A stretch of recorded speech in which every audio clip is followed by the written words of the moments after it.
Hi, folks. It's Jim from New Hampshire Card Hunters, and we're back tonight with some new content for you. In our latest video, or newest video, I should say, we're going to be opening up some Topps 2023 Heritage Baseball. We got 3 boxes for you right here, and we'll be opening up 2 on the front half and 1 on the back half of this video. In the middle, as you probably have already figured out, we have what's on the docket segment, and tonight we're going to be talking about 2026 Topps Series 1 and how the product has basically been gutted in some respects, in many respects, of all of the hits, the relics, the autographs. They've been taking hits out of there, so we're going to get into all that. But that'll be in the middle segment, so stay tuned for that.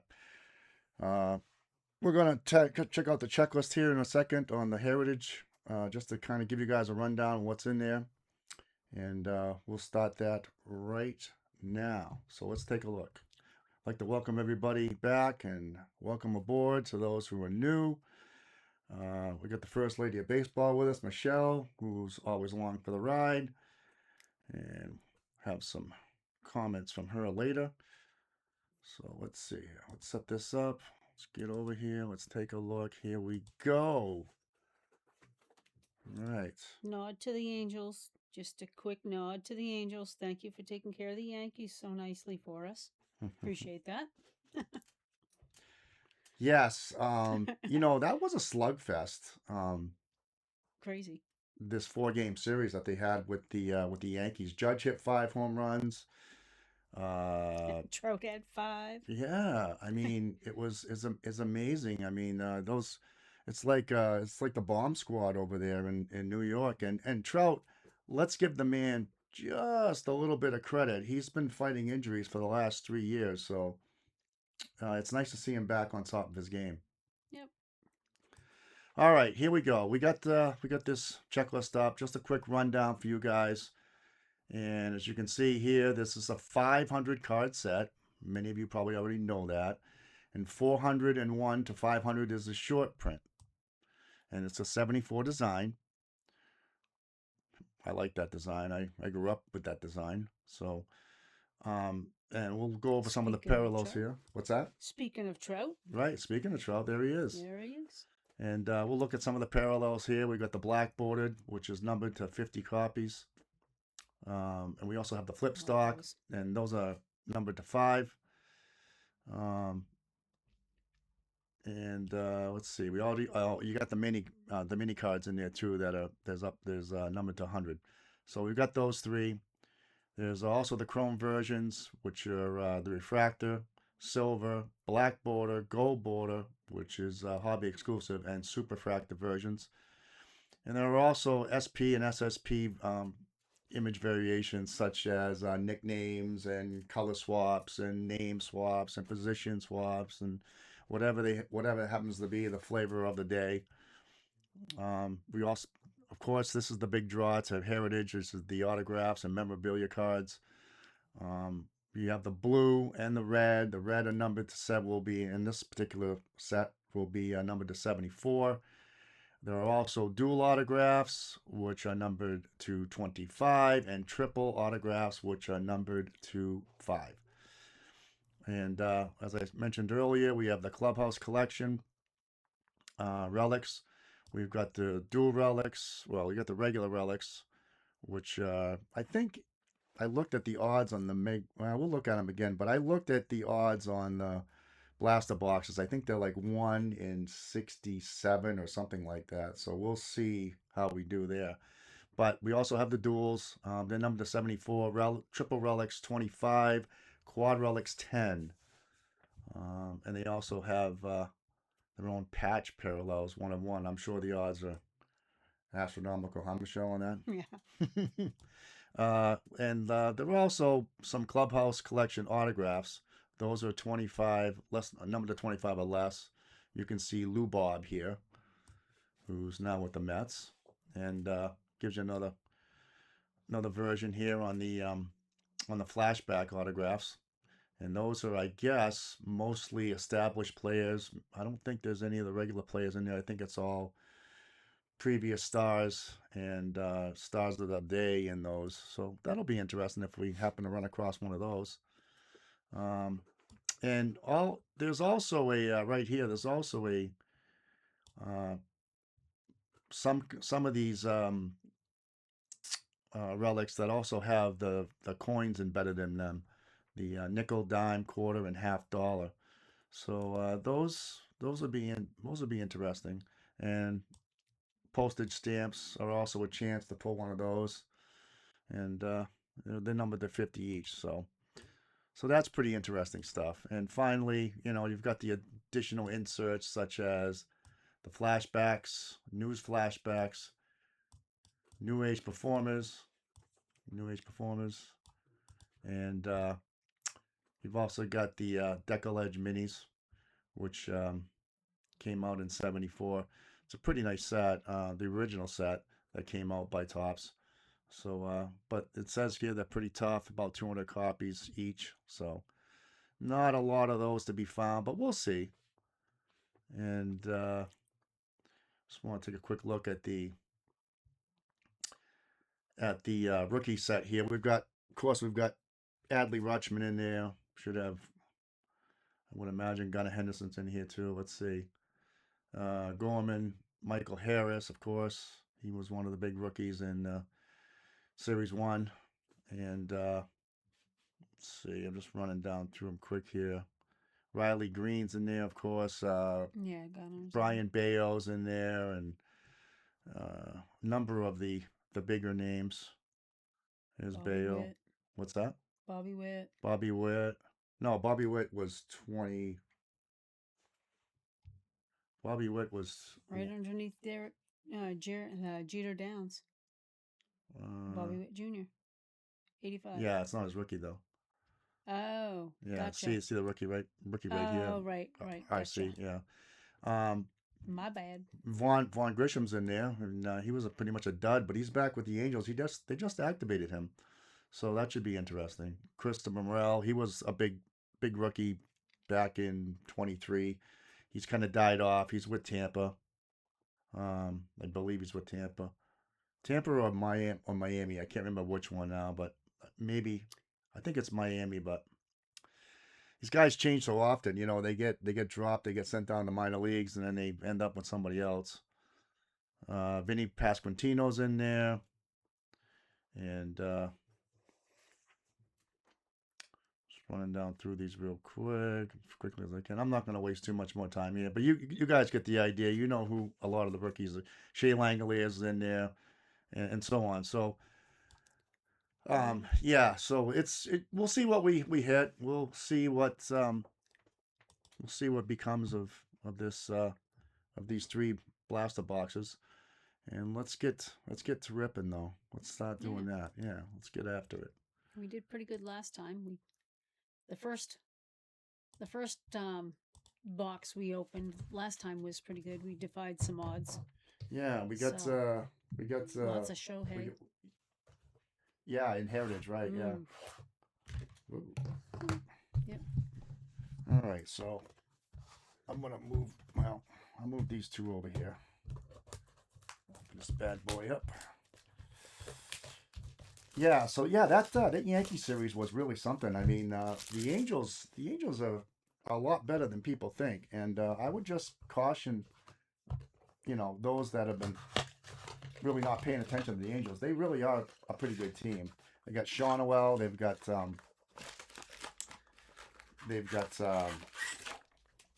Solairs on that team. They've got Ohapi, Zach Neto. Nothing else in there, folks. Okay. And so on. And they got a really good, Solano over there, that big pitching prospect they've got. That guy's amazing. One note on these boxes, there are, says right here, turn this thing around. 72 cards. There are 8 packs, 9 cards per pack. And as I said earlier, um, there's 500 cards, and 100 of those are short prints. So let's get going. All right, pack number 1. Boy, it's nice when they open up easy. I think it's was it the archives that gave me the Oh problem? my word! I think it's the archives, and I wasn't the only one, by the way. Everybody was complaining about it. I can't remember if it was a 2021 they opened up, something like I that. think it was 21s. Yep. All right, right out of the chute here, we got Patrick Wisdom, Jack Sawinski, and Francisco Alvarez, George Springer. I think the hits will be about I think third from the last card in the pack. I think that's where the hits are. Yeah, it looks like it. Garrett Hill and Kyle Schwarber. And there's an insert. Yeah, so it's 3 from the back. Yeah, 3 from the back. Nolan Ryan, third no dad. Huh? Not bad.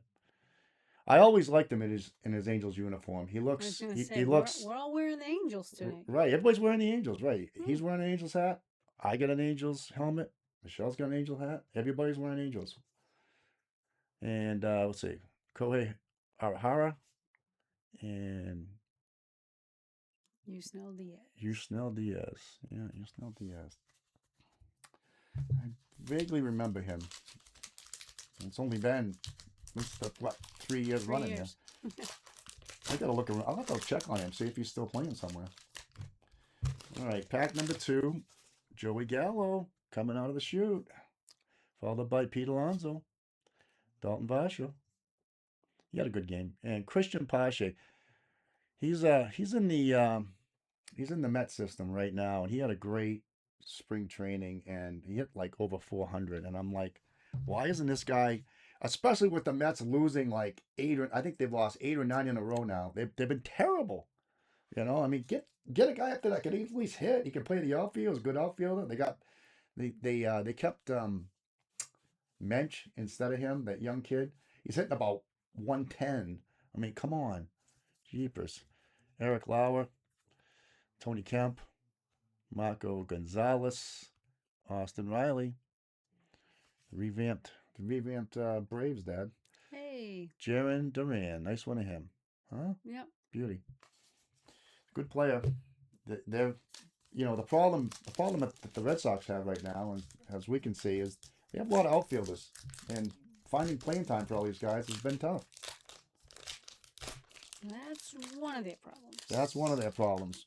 We've been on, just so everybody knows, we're Red Sox fans. If you're new to the channel, and we don't really care for Alex Cora too much, just so you know. And so we've been on when they got off to that rough start, and they're not out of the woods yet. We've been on Cora watch, to have them fire this guy. All right, first card, Mike Yastrzemski out of the chute here. Keegan Thompson, and there's Brian Bayo's rookie right there. We'll set that aside. That's a nice one. Yep. He had a nice start his last time out. Yes, I think he he did. pitched, 6 innings, Michelle? Mm-hmm. Cole Calhoun and Glenn Otto. Oscar Gonzalez, another rookie right there. And Jesus Sanchez, Miami. And Tyrone Taylor. Last but not least, Aaron Hicks. All right, so we're 3 in so far. Nothing to write home about yet, but we have a bit to go. Number of packs in front of us, so we'll see. Let's get this pack open. There we go. That's a little better. All right, let's put that aside. Whoop. Okay. So speaking of the Angels, I saw that little dust up that excuse me, that Jorge Soler had with I can't remember who they were playing, but it got pretty physical there. They were trading haymakers. It was great. I mean, he went right out there charging after him. And the guy who was pitching, I can't remember who it was now. It was like 4 or 5 days ago. He had a ball in his hand. He was hitting them with his fist with the ball in his hand. I was like, what the hell is going on here? It's like having like brass knuckles, right? As you keep doing more damage. Dominic Smith's the first card here, and boy, what a nice start he's having over in Atlanta, right? How come we can't get guys like that? Yeah. Miles Michaelis, Matthew Lipitor, and we got Joey Bart, Pittsburgh boy. Now, Jake Cronenworth. Here comes our next insert. Dalton Guthrie. And Luis Arise, New Age Performers. Just a common insert, so nothing special to write home about there. Last two cards, Manny Ugh. Machado. My favorite to hate. Putting on look at the smug look he's giving you. Yeah. Huh? Oh, Look at him. yeah. Look at him. PD, I'd be swiping Do you it know right who off for do you know who I am? Do you know who I am? I'm Manny Machado. That's who I am. Yeah. And that look right off your face. oh yeah, slapped that right off there. Martin Maldonado, last card in the pack there. Come on, guys, let's go. All right, you guys watching from home here, give us a, start, doing the lucky dance. I'm rubbing the halo. Okay, here we go. Pack number, what's that? We got 9 packs. Okay, pack number 5 here. Carlos Rodon. Well, what's happened to the Yankees? Huh? What is? I mean, they have a couple of pitching guys that are down. Rodon's down. Garrett Cole still coming back, but they're not a bad. I mean, they got they got Freed, they got Luis Heel. It's not like they're terrible. Schlittler. I mean, gosh. Graham Ashcraft, Logan Gilbert, right? I mean, they should not be this bad. No. Jeremiah Estrada. And Adrian Morjon. Oh, here we go. We got a numbered card. Look at that, Dad. Right out of the fifth pack. Andrew Chafin. And we have a chrome card right here of Matthew Lipitor. We just got him in that pack, didn't we? Yeah, like four cards back. And that is numbered to 999. I'm going to put that in a sleeve in 1 second, but we'll finish these last 2 cards off. Speaking of the devil, there's Jorge Soler. There's a troublemaker right there. Boy, he zipped him inside, and boy, he came right out. He says, "That's it. I've had it." And Bryce Johnson, the last card. All right, let's get that sleeved up. Sleeving that little bugger. Speaking about somebody who's fiery, how about that Wilson Contreras? Yeah. I like him at first. Boy, he's got a lot of fire, doesn't he? I love that. We need that. I mean, he and Trevor Story are really the only real veteran presence. It's true. On that team. I mean, as much as I dislike Cora, it's tough with just a couple of veterans there. Oh, sure. But we'll make the best of it. Well, I think Roman Anthony and Marcelo Meyer and some of these other guys, like, Duran and Rafael, they're going to come around. Yeah, and Rafael is already coming around, really. He's he's got, like 6, 7, 8 games hitting streak, something like that. Oh, I think it was higher than that, but yeah, I could be wrong. I thought it was like 9, but. All right, starting us off, David Hensley, Zach McKinstry, followed by stolen base leaders, John Birdie and Jorge Mateo. And Shohei Ohtani. Hey, look at that. Nice it's just a base card, but, hey, we'll set it aside. Still Why a not? Shohei. Yeah. I mean, after... And remember, every one of these breaks. Yeah. Yeah, let me explain that in a second here for you folks. I forgot to mention that. That's one of the programming notes I normally go over. Tyler O'Neill, Mike Minor, followed by Adam Wainwright. He was a good pitcher. Yeah, he was. And Justin Turner, JT. Yeah, I usually say this at the front end of the video, but I'll say it again as we're opening up packs. Every card you see here, every single card, no matter what it is, I don't care if it's a superfractor, I don't care if it's a shiny, a Shohei Ohtani superfractor, I don't care if it's an autograph of Judge. Every single card we are giving away. No questions asked. All you need to do is have a PayPal account and leave a comment in our comment section with the word drawing. Once you do that, in this particular case, we got 216 cards. we'll have two winners of these cards. And what we do is we split all the hits up, whatever there is. So it's, if there's a autograph and a relic, one guy gets the autograph, one guy gets the relic. And we split it up. So each person here will get 108 cards. We usually try to keep it around 120, something like that per person. So leave a comment, put the word drawing in there, and you're good. And the reason why you gotta have a PayPal account is because you have to send us a payment of 1 cent so we can get your address, just so we can send it out. Because I'll box everything up beforehand, but then I'll need your address. And the easiest way to do this is just through PayPal. Is just once you send us a penny, then we've got your address. We can send it right out. We'll take care of the shipping. We'll take care of the boxing up. You don't have to pay for anything except for the 1 penny so we can get your address. That's it. So with that, let's move on to the next pack. Luis. Guillermo. No, yeah, Guillaume. Yeah, where is he? And is he hurt for the Mets? He was a pretty good player for them. I don't know if he got traded somewhere else. I can't remember. He had a good season with them though. Lorenzo Kane, Luis Rengifo. We just saw him. He's with the Brew Crew, right? Yeah, no, Brewers. Yeah, Brewers. Yeah, I think. Jeremy Pena. Main boy. Yeah, right, Main boy. Topps Cup. Well, not really main Rookie boy, Cup. but he played at UMA Norno. Jose Buto.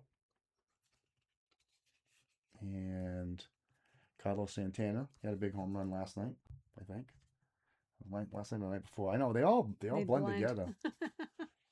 And then and now, it's Rod Carew, yeah. Luis Ariz. Two great batting champs there, folks. Right there. That's a nice one. It's a beauty. Two really good players.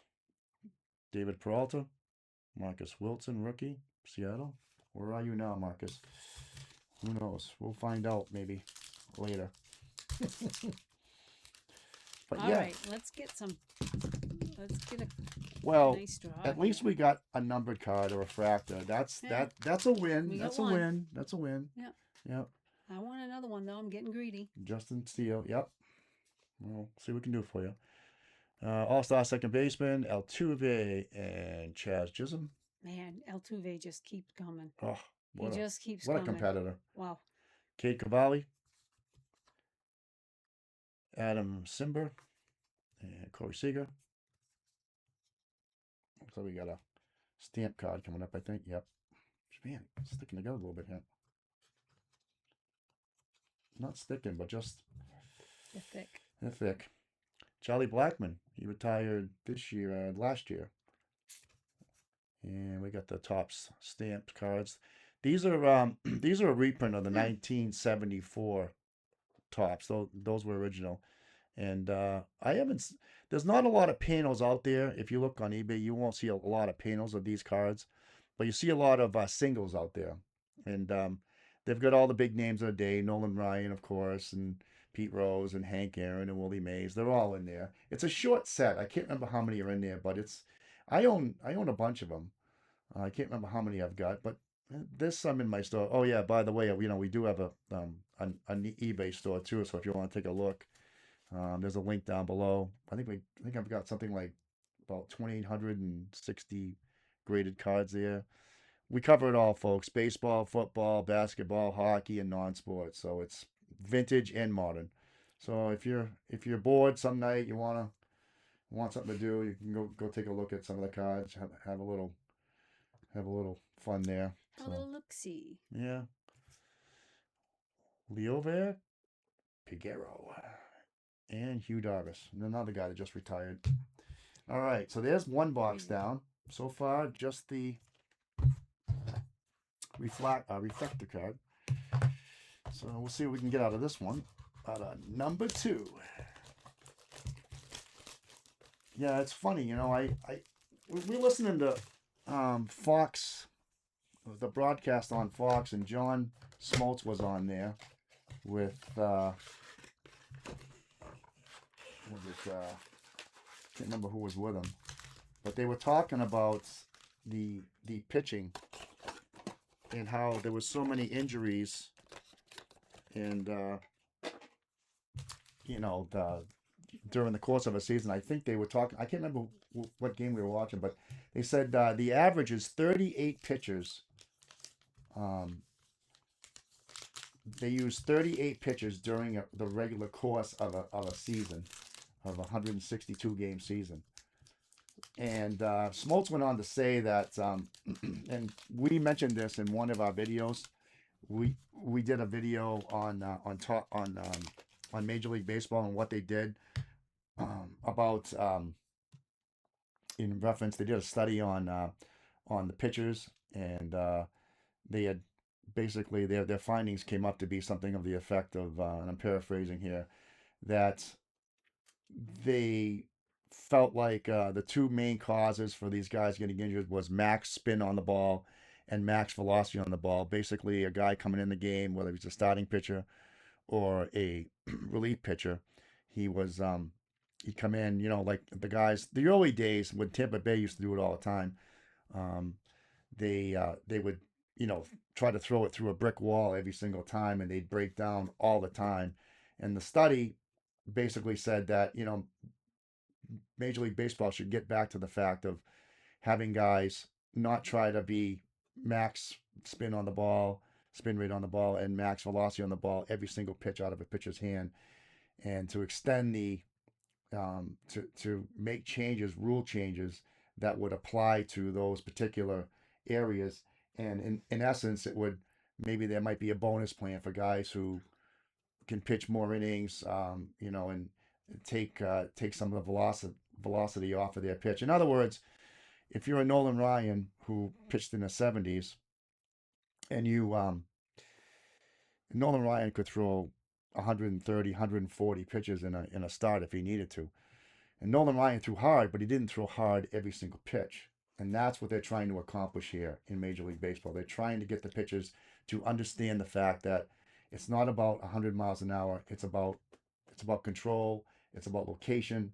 It's about pitch selection, and so Pitching. on. And Smoltz went on to say, and I tend to agree with him that, and I think this is coming.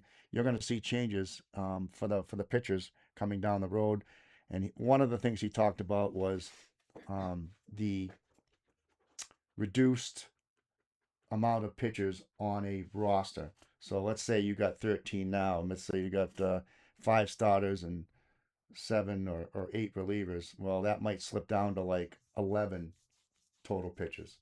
And the whole idea behind that is you want these pitchers to be able to not break down as often, to pitch more economically and effectively. Michelle, you got anything on that? Mackenzie Gore starting us off.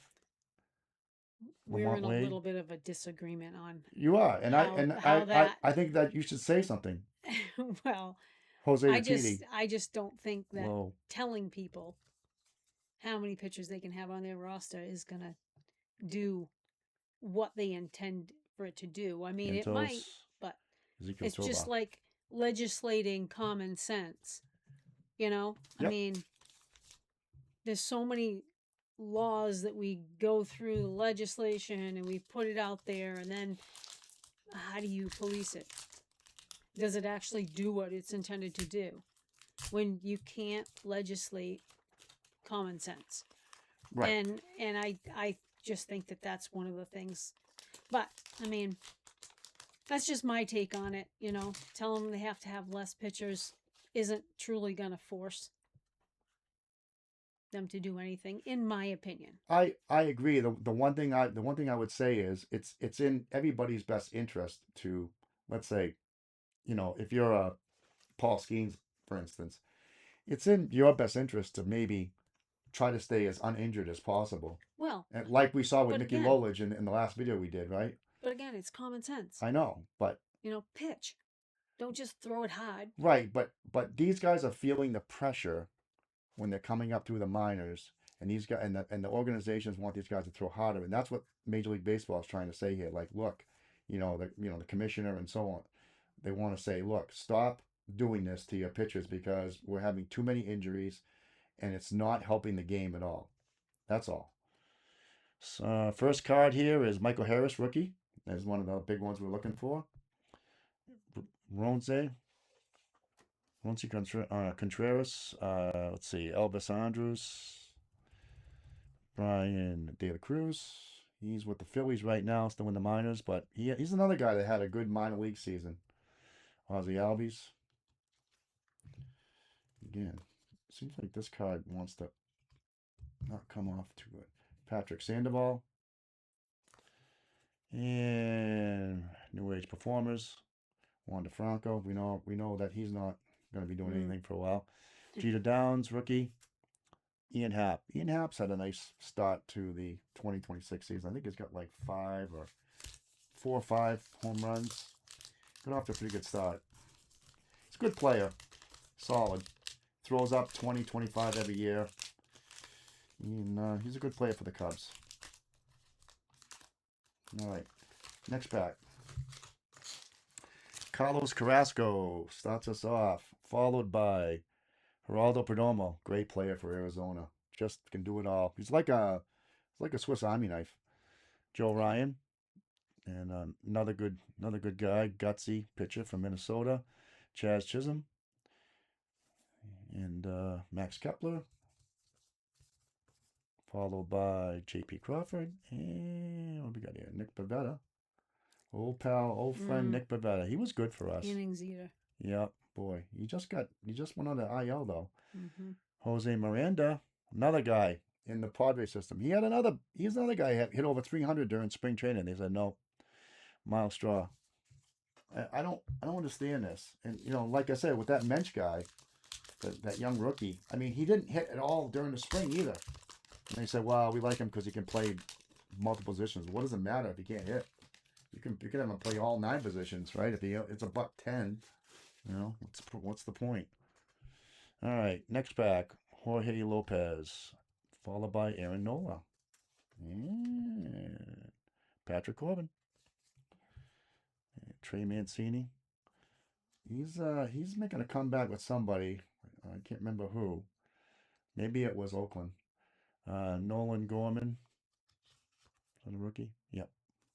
Set that one aside. Corey Kluber, 2-time Cy Young Award winner.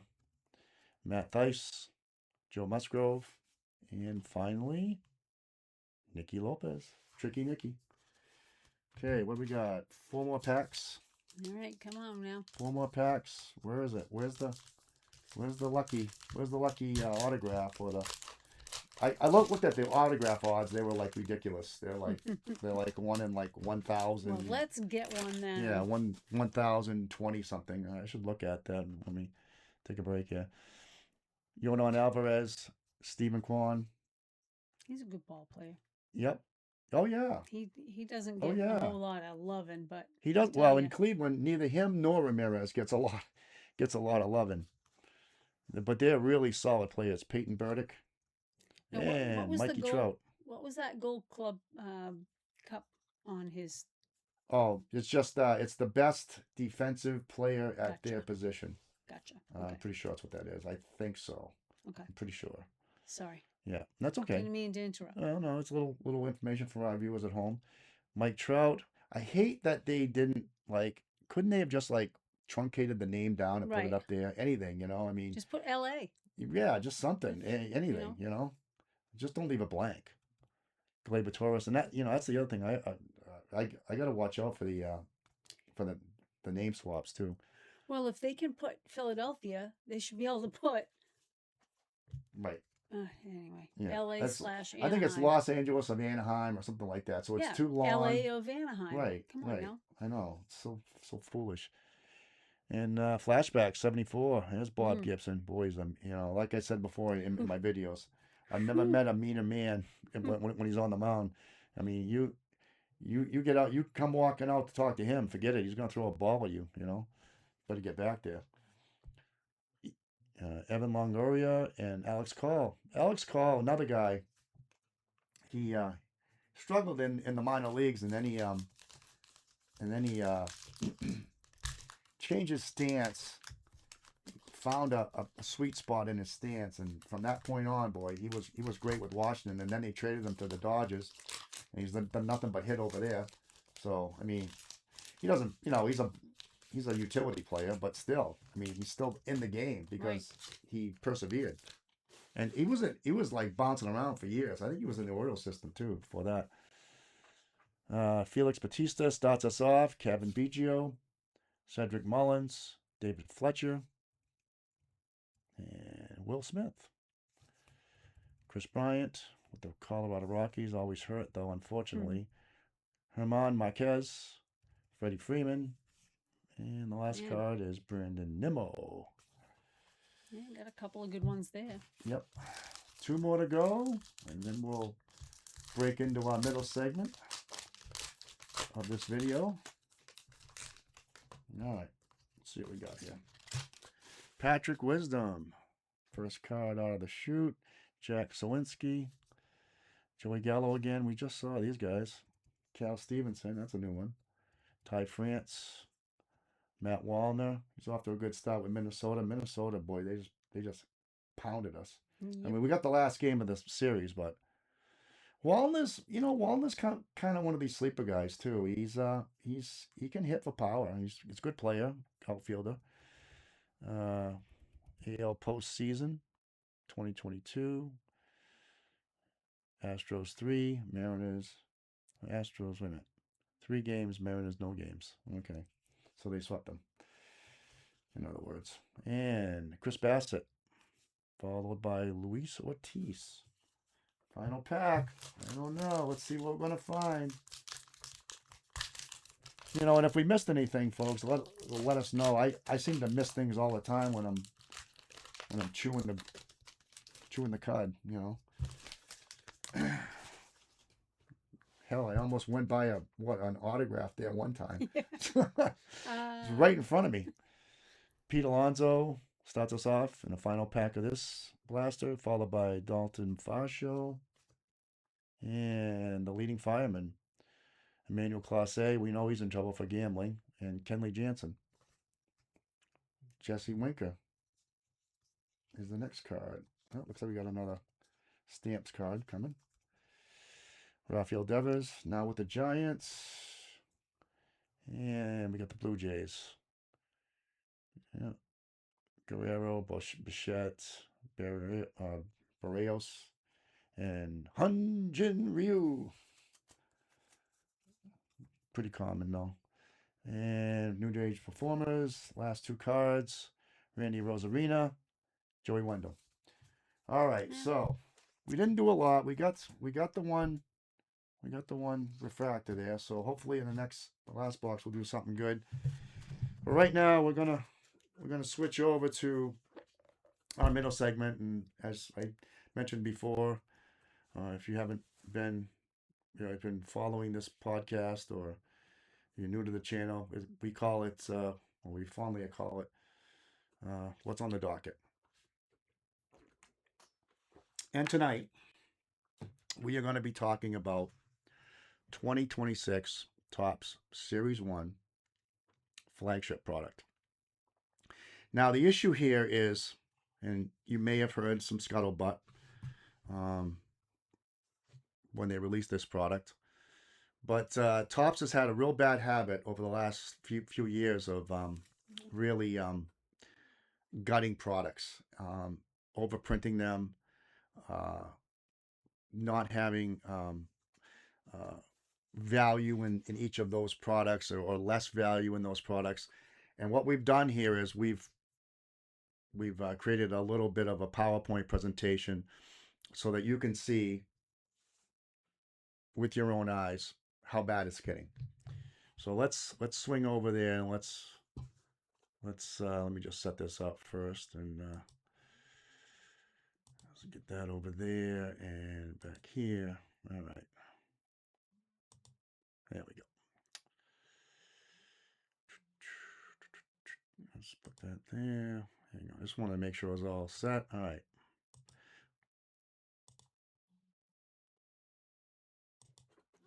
Okay. So what we have here is we're going to give you there's two versions of a story here. There's what Topps is telling you about 2026 Series 1. And look, let's be fair. I want to be fair. They do have a lot of big chase cards in here. They have a 52 manual chase card in here. They have cut signatures in here. They have, along with the manual 52, they have a number of rookies. I think there are 10. I think Ernie Banks is in there and so on. That's all fine and well. But the issue that I have, and I think a lot of people have right now, is that Topps has been continually, just decapitating the products. And if you're a person who enjoys the hobby, if you're a person who enjoys opening cards and likes to open up some of the Topps flagship, first series, second series, and update, then this is important to you. It's important to a lot of people. And I don't think it's in Topps' best interest that they keep doing this type of thing. So I'm gonna lead you through here, and then we're gonna see a couple charts, and you'll see exactly what I'm talking about. So let's get going. All right. So in this first slide, just kind of the lead in here. It's the real truth about Topps 2026 Series 1. The sales push, the product type, the addictive fear of missing out. This is how we got here, ladies and gentlemen. The pricing strategy, the predatory marketing, influencers jumping on board, and the all out attack on the primary target, you, the collector. Meanwhile, behind the scenes, and to a much higher degree, the company behind the product, Fanatics, has quietly and with surgical precision continued the extracting process of both quality and quantity from their product lines. From fewer hits to reduced card counts to increased pricing. This is the adopted concept for higher profit margins through overall lowering of production cost. A magic jack, if you will, posing as a false front, a Jedi mind trick. This is the playbook.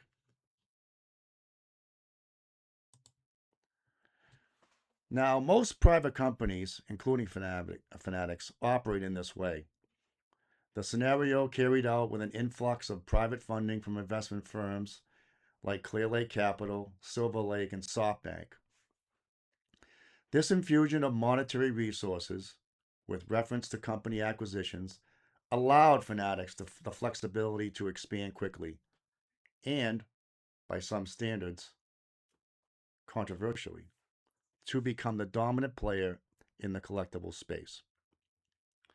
Now, while many initially viewed this as a positive for the collecting community and the hobby as a whole when Fanatics took over, the overall opposing sentiment has accelerated, and now, as collectors, we are being held hostage by a sole proprietor who has ascended to the title of monopoly. Now, folks, let's do a quick case study to prove our point.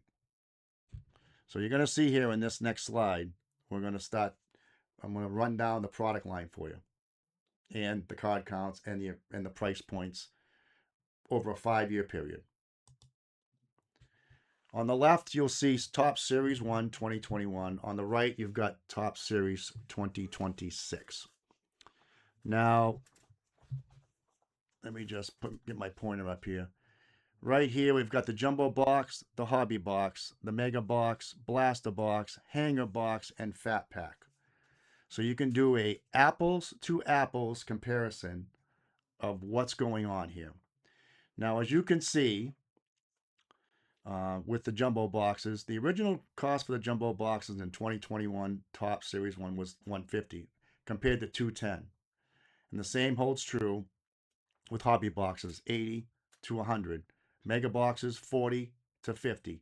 Blaster boxes, $20 to $25. Hanger boxes, $12 now to $15. And fat packs, well, they stayed the same, but there are a few less cards. So, and we're talking about card counts here.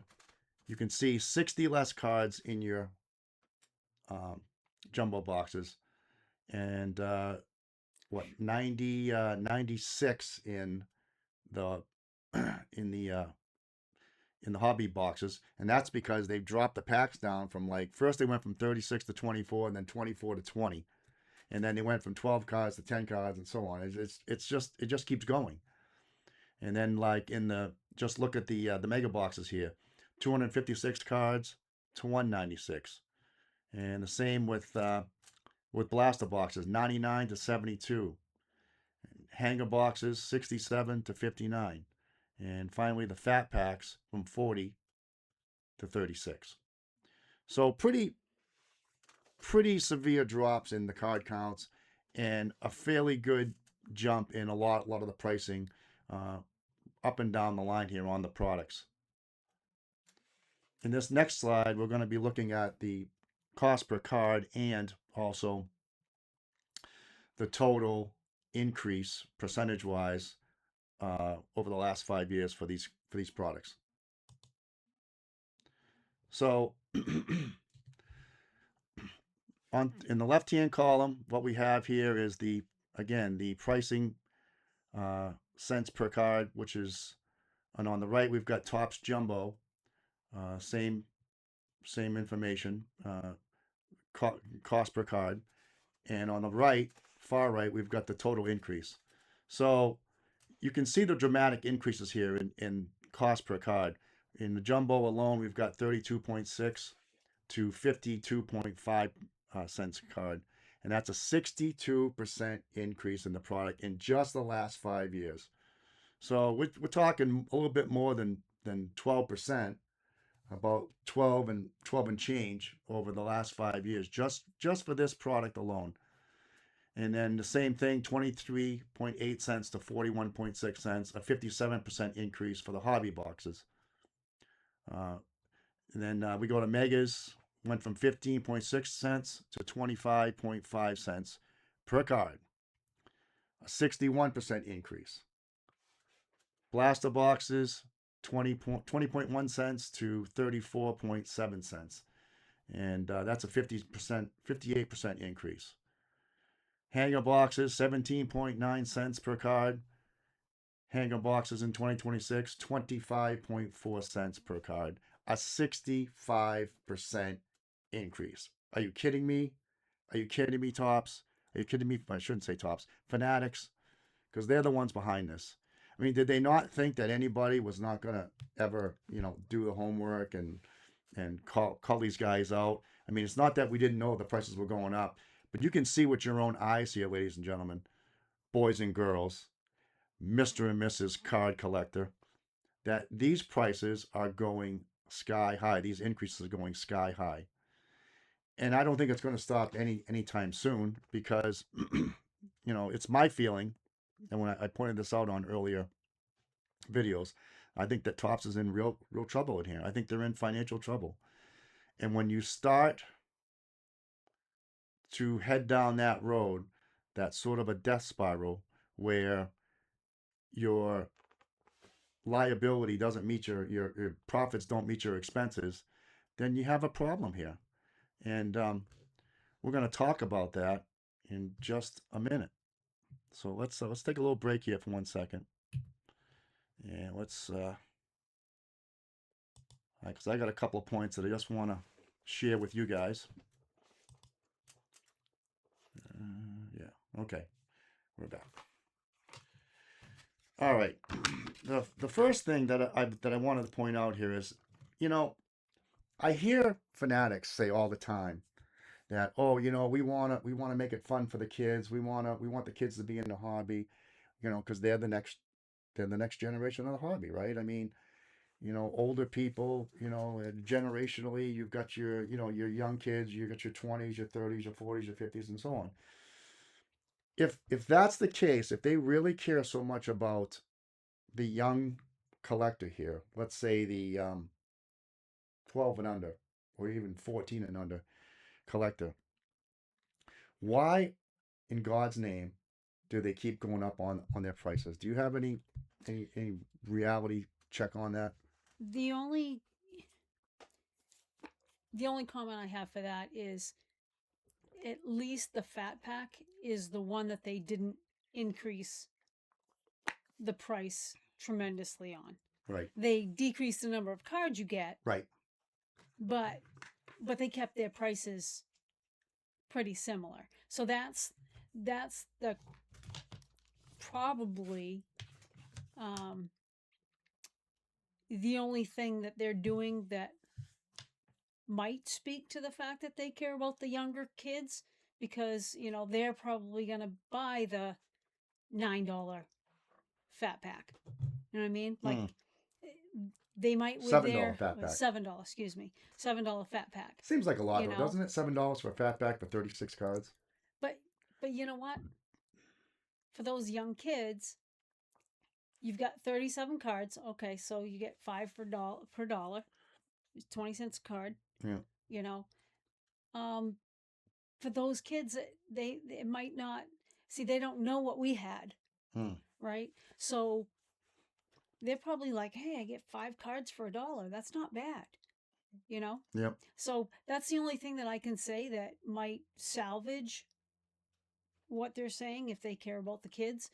It's because you can throw a couple of fat packs into their Easter basket, or Stocking at Christmas. Stocking at Christmas or whatever.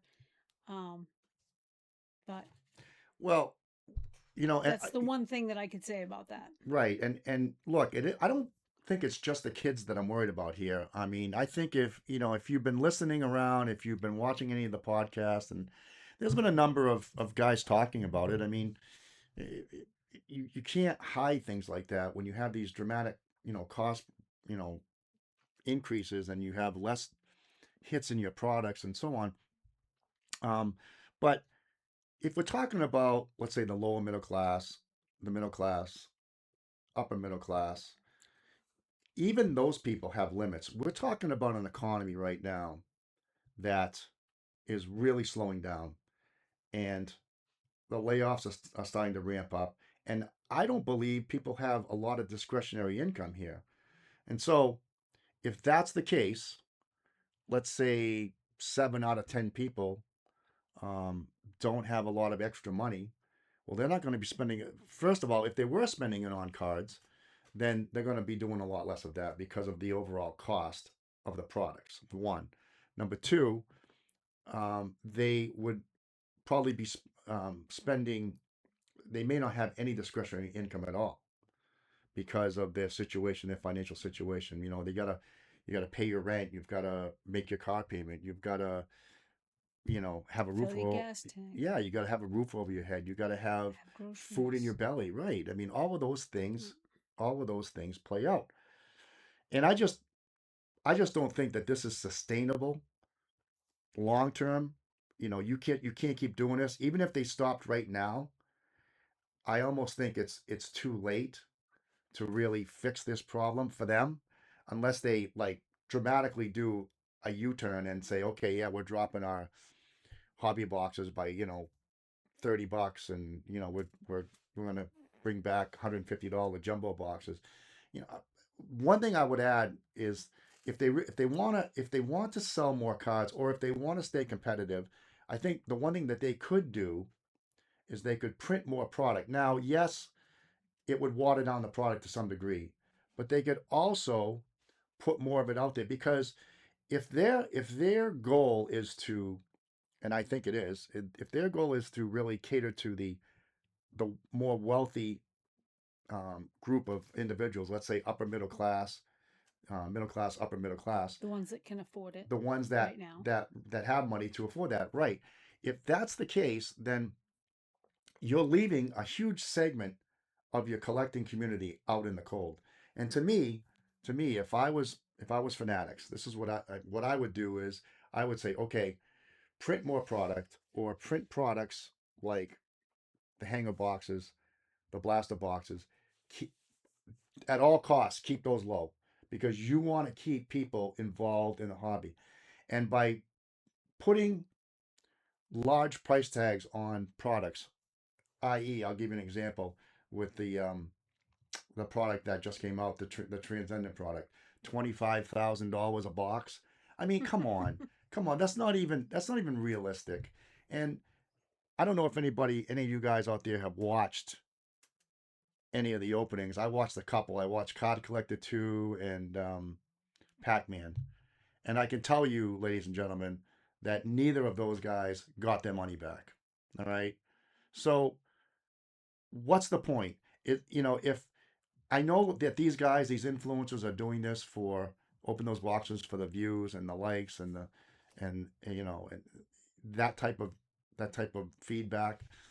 But in the end, it's not helping the little guy. It's not ushering in that next group of individuals that may sustain this hobby long term. So yeah, just a passing thought there. Now I just wonder, like as I was saying earlier, I'm just looking at my notes here, and is this the correct path? I don't think it is for fanatics, and I just wonder how many collectors we've already lost over the last, let's say, 2 or 3 years. I mean, when all these changes started happening, people fell out of the hobby because during the pandemic, the prices went sky high, and yeah, everybody who was stuck at home was looking at podcasts and buying cards and having a good time. And then the band-aid got ripped off, and everybody said, "Oh, we can make money." So Fanatics started jumping the prices on everybody, and I think it took a lot of people out. I think it soured a lot of people, and a lot of people had left the hobby. How many? I don't know. 10%, 20%, maybe 30, could be. But you're probably never going to get those guys back unless you make some sort of monumental change in the way that you run your business. Agree? Disagree? Agreed. Okay. And as I said earlier, I said, do we think these box prices are really sustainable? I mean, look, ladies and gentlemen, I'll give you an example. Let's say you went to the grocery store and bought a dozen eggs and a loaf of bread, and the eggs were $2 today, and the loaf of bread was $2 today. And then in 5 years from now, a loaf of bread's $10, or yeah, or $12 because it's gone up like I just showed you the percentage increases.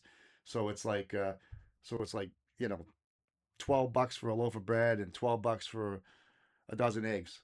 Now, let me ask you, how many of you are going to go out there and buy a dozen eggs, every week or, you know, every other week? You're probably not going to buy eggs too often because it doesn't make sense, right?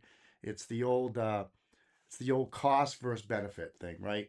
Whereas, it's an old economics thing that most people learn when they take economics is that is the cost worth the benefit? If you need food for your to live on, well, obviously the cost, you try to find stuff that's economical for you if you don't have a lot of money, so you can eat and you can stay alive, right? So the cost versus the benefit is worth it. But in this particular case, this is not something that you need to live on. This is not a car that's going to drive you to work. This is not a house that you're going to live in. This is not food you're going to put in your belly. And or gas you're going to put in your car that you need to get to work. This is just discretionary income, if you have any, to choose and use how you please.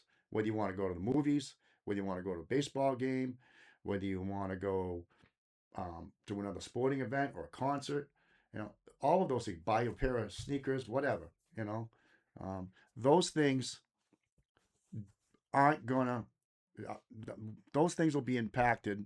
Cards and so on, coins, stamps, all of those hobbies will be impacted way more in a bad economy. And I just think that Tops really isn't thinking this out very, very well, because I'm sure they have people, their marketing people and their forecasting people out there that are looking at the revenues, that are looking at, and I'm sure that by them alienating,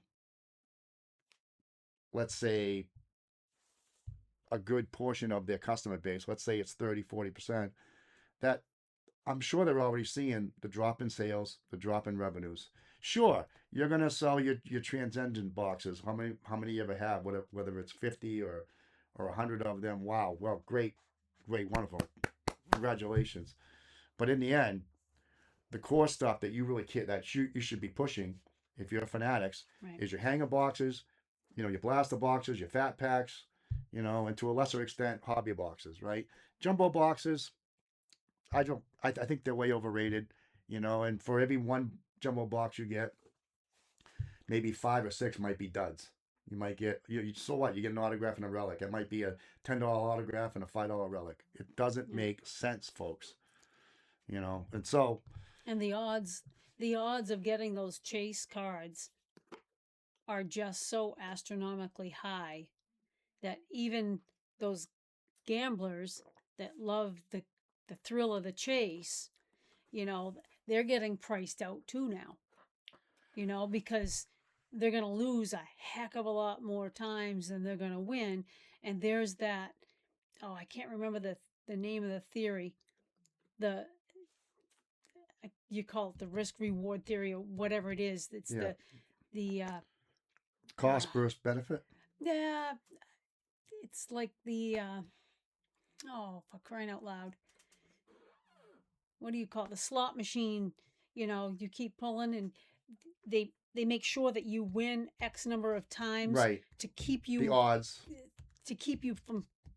from like totally giving up. Right. There's a certain number of, you draw it, you draw it, you draw it, you do the slot, you Right. do The the slot, you payouts. slot, and the payouts have to come often enough to keep you addicted. Right. But now they've screwed that up Right. by making the chase cards so rare that they're going to lose that addictiveness, and people are going to be disenfranchised and They already are. no longer say, well, screw it. It's just too hard, you know. Or it's just not worth it. I mean, Right, exactly. You have to do 4 times the number of draws to get an actual winner, or 10 times the number of draws to get an actual winner. So I think they've put themselves in a really bad situation as far as that goes, because being the math teacher, I wish I could remember that name of the theory, it'll come to but you. it's like a casino theory, or whatever. You use it in dog training. You keep those treats, and if the dog thinks there's a chance they're going to get that treat, they're going to do what they're being asked to do. Yep.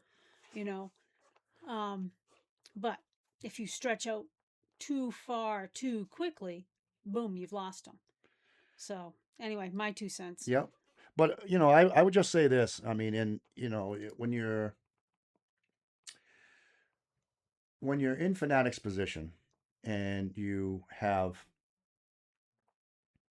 already made these changes to the products, and you can see your customer base eroding away, even though as a company, what you think is right, or what you think might be profitable isn't really nearly as profitable as you thought it was going to be.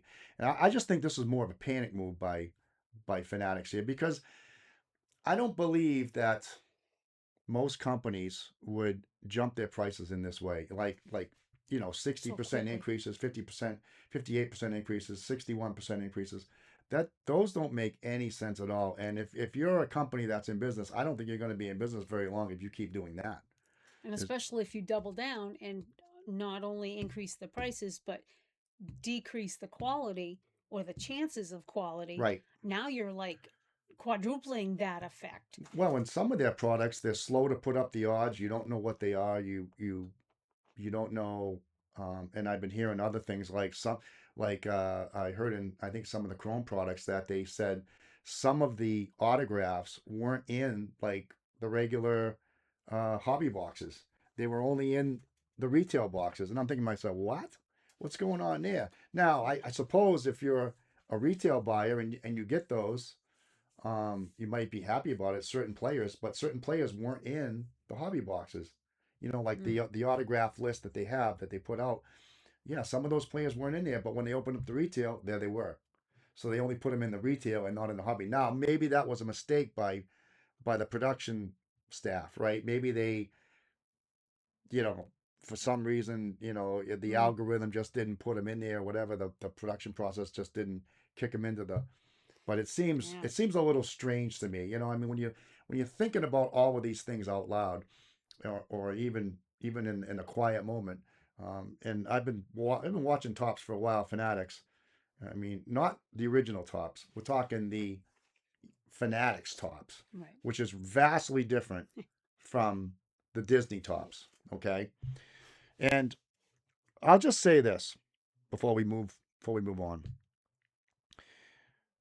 If Fanatics is promoting this product because you're selling it, well, it might be a good thing. Or maybe promoting but are you promoting it because you want to sell as much as you can, or are you promoting it because you believe in it, right? If you look at some of these companies that have been around a very long time, now you can look at local companies. I'm sure you guys know some out there. But there are certain places that in your town, I'm sure you would go if you wanted something in particular. Like if you went to a hardware store, right? And you've been going there for a long time and you grew up in that town and so on. When you go there, you know the people that run that store. You know the product prices, you know the products that they have, and you know the kind of service that you're going to get. And it's not going to be like a sticker shock when you walk in there. What was 10 cents might be 12 cents, but it's not going to be $1.12, for a screw or a nut or a bolt or whatever, a light bulb or a replacement light. Right. And I think Fanatics has lost that whole focus on their product, on their customer base. And I think this is where it's going to really, really hurt them. So if you believe in the product, then I think you have more skin in the game, as opposed to, well, we bought Tops, because we needed a card company because we had the licensing, so we just backdoored them, so we cut their legs off, so they had nowhere else to go, so they had to sell to us, and now we can do whatever what we want with Tops, and I just think it's such a bad look. And I don't know if any of you guys saw the information coming out of the industry conference, but I mean, they were more concerned about putting out their new credit card than they were about the regular collector, about taking care of collectors, loyal collectors, new collectors, longtime collectors that have all been in this hobby, okay, for a very long time. Yeah. And if you anger that group of people, I'm sorry to say that most of those people aren't coming back. Now they'll stay in the hobby, but they just won't buy any product. So what happens if Fanatics, and I know that the breakers get 50% of the product, which is uh, it's another bone. It's another bone I have to pick with them. I don't like that at all. I think they should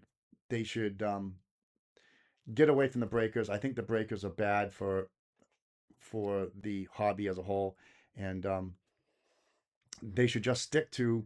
If you want to still have breakers in the game, which you know, hey, if you like go get in the breaks, great. But they're not. It's like it's just another form of gambling, and everybody knows this. You're gonna probably lose more than you're gonna win, and it would behoove Fanatics to really cut that amount of allocation down to, let's say, 25%. And look, if breakers still want product, They can buy it. they can go to the hobby store, they can go to their local LCS, which is also getting screwed because they want to give more product to these breakers because they break more product. They move more products. And look, that's all fine and well, but in the end, for all of us that don't do breaks, I've never been in a break. I don't really want to be in a break because I know the odds, and the odds aren't good. So I'm not going to waste my money or use any of my discretionary income to get involved in that. That's just the way I'm doing it. And I would tell everybody who, the sound of my voice, do the same. You really want to send a message? You really want to send a message to Fanatics? Don't get into breaks. Don't buy their products. And let's see, I guarantee you, if you had a 30-40% drop in product sales, I'll bet you Fanatics would change their tune, huh, Michelle? Oh yeah. So Yeah. anyway, you have anything else to add there you'd like to throw in? any random thoughts kicking around in that No. wonderful, wonderful, Big old head of mine? Nope. smart brain of yours? Yeah. All right, ladies and gentlemen, we're gonna get back to the. I got one more slide to show you here, Just and summary, right? just the summary. Yep. Gotcha. And we're gonna wrap this up in just 1 second. Let's see here. All right. Okay. All right. Back to the slides. Got one left for you. It's show current slide. Yoop. Okay, let's get to the final slide. Last one. So this is how I look at this when I summarize this. I would some of what we talked about just a few minutes ago, but I think it's worth mentioning.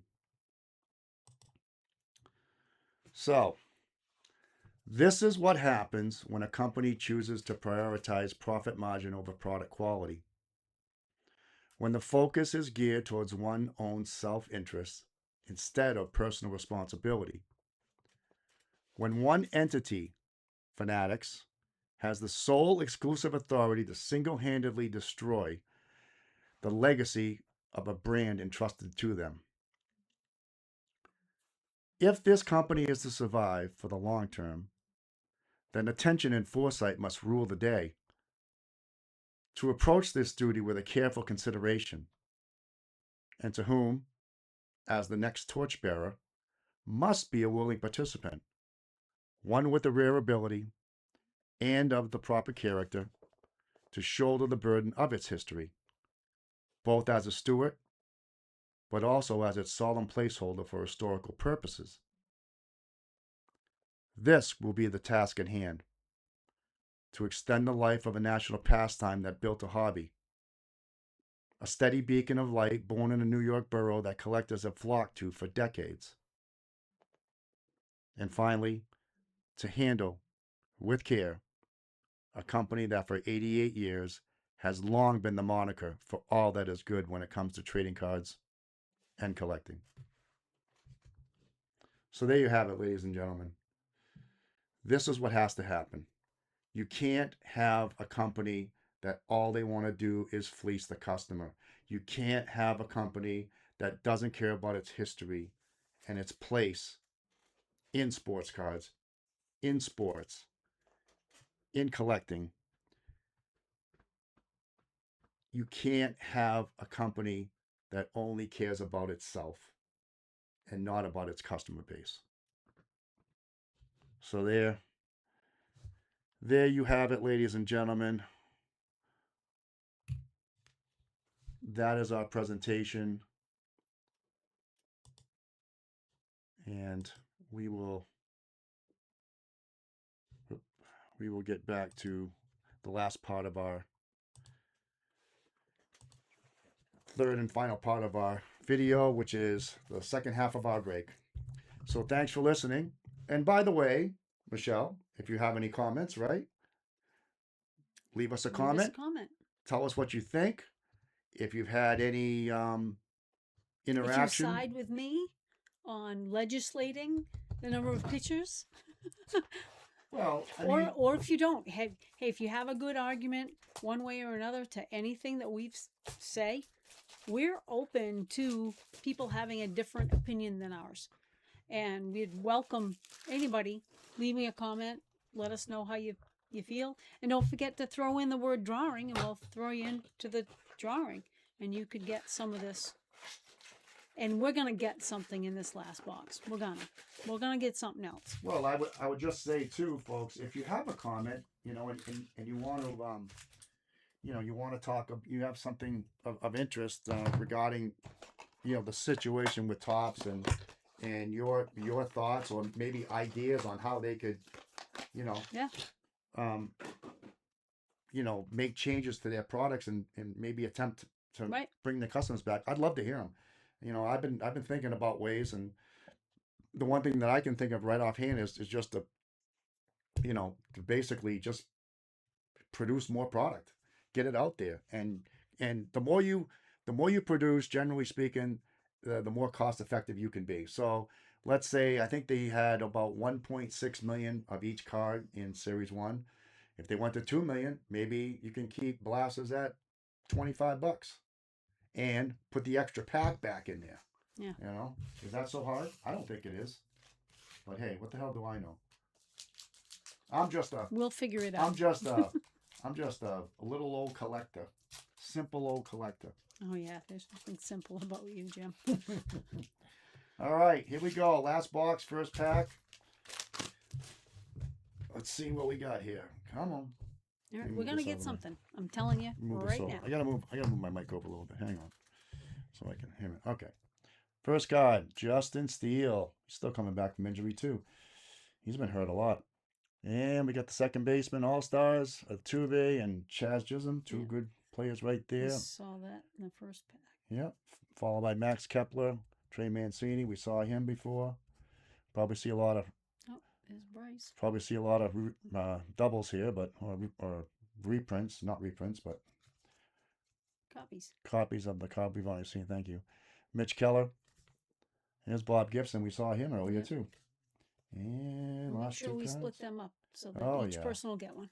David Peralta, Marcus Wilson rookie. Saw him as well. Second pack. Yeah, we'd love to, if you guys have any comments, have any thoughts, just, throw them down there. Love to hear them. And, if you like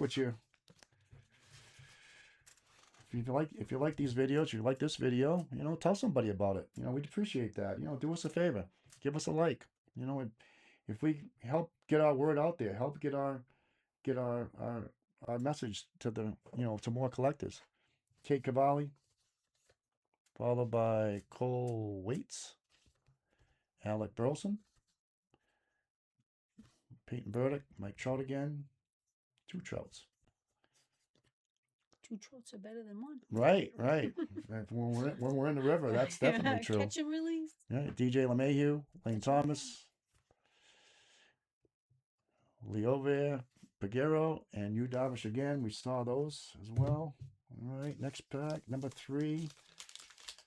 Yeah, we really appreciate you guys stopping by and taking a look at our work here. And we're trying to get more content out there, but we're pretty busy. But we try to get one up every 2-3 weeks or so, and see if we can, get a little better at that. But we're trying. Luis Robert, Liam Hendricks, Taylor Ward, David Fletcher,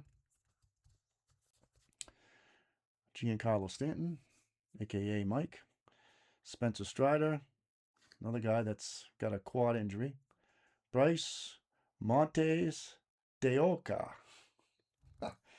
Where's this guy been? Have you seen him anywhere? I haven't seen him. Wow. Jose Barrios, and last card is Drew Smiley. He just retired. Drew Smiley.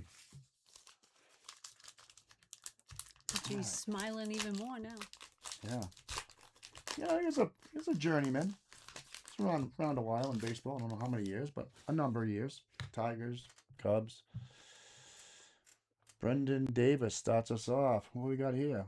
And there's the Judge card, the new AL home run champ. Hank Aaron had one similar to this in '74, but he was the all-time home run champ. I still think he's the all-time home run champ. I don't think Barry Bonds deserves to have that crown. Nope. Will Smith, Cal Stevenson, John Birdie, Pablo Lopez, and New Age Performers, D.L. Hall, Caleb Killian, Jordan Montgomery.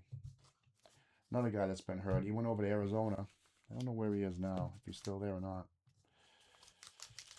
All right. Moving right along. What's that, pack number 5 maybe? Yeah, 5 I think. Okay. Who we got here? We got Josh Smith starting us off. Followed by Brandon Lau. He's having a nice season with Pittsburgh. He's off to a good start. Tommy Hendry. And we've seen this one before. Leading fireman. Jesse Winker. Jesse's been, I should call him Suitcase.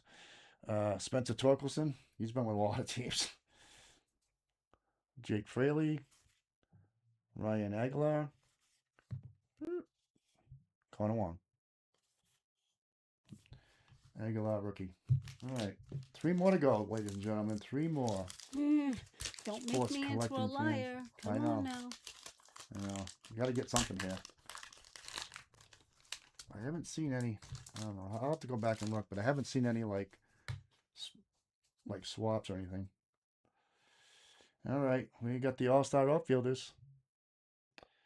And Mookie Betts, Byron Buxton. Byron Buxton. He killed us. The bane of my existence Yep. for the past few games. Yandy Diaz. My brother's loving him though. Oh yeah.